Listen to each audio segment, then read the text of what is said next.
2012-ൽ road ഇപ്പോഴത്തെ അവസ്ഥയിൽ കുഴികളാൽ നിറഞ്ഞപ്പോഴാണ് പൊതുമരാമത്ത് വകുപ്പ് റോഡിന്റെ പെട്ടെന്നുള്ള തകർച്ചയെക്കുറിച്ച് പഠിക്കാൻ തീരുമാനിച്ചത്. സാങ്കേതിക വിദ്യാഭ്യാസ കൗൺസിൽ മെമ്പർ സെക്രട്ടറിയായിരുന്ന ഡോക്ടർ കുഞ്ചറിയ പി ഐസക്കിന്റെ നേതൃത്വത്തിലുള്ള സമിതിയാണ് പഠനം നടത്തിയത്. ജില്ലയിലെ അരൂർ മുതൽ കൃഷ്ണപുരം വരെയുള്ള റോഡിന്റെ അവസ്ഥ പഠിച്ച സമിതി റോഡ് പുനർനിർമ്മിക്കണമെന്നാണ് ശുപാർശ നൽകിയത്.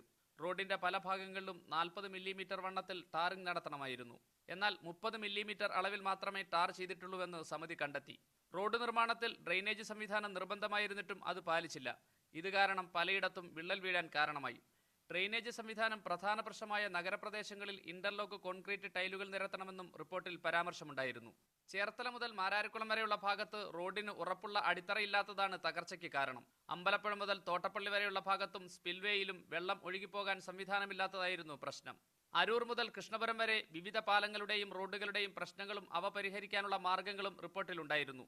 4 വർഷം മുമ്പ് നൽകിയ ശുപാർശകൾ നടപ്പിലാക്കാത്തതാണ് റോഡിന്റെ ഇപ്പോഴത്തെ അവസ്ഥയ്ക്ക് കാരണമായതെന്ന് പൊതുമരാമത്ത് വകുപ്പിലെ ഉദ്യോഗസ്ഥർ പറയുന്നു.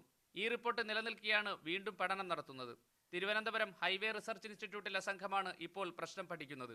U Shaiju, media 1, Alappuzha.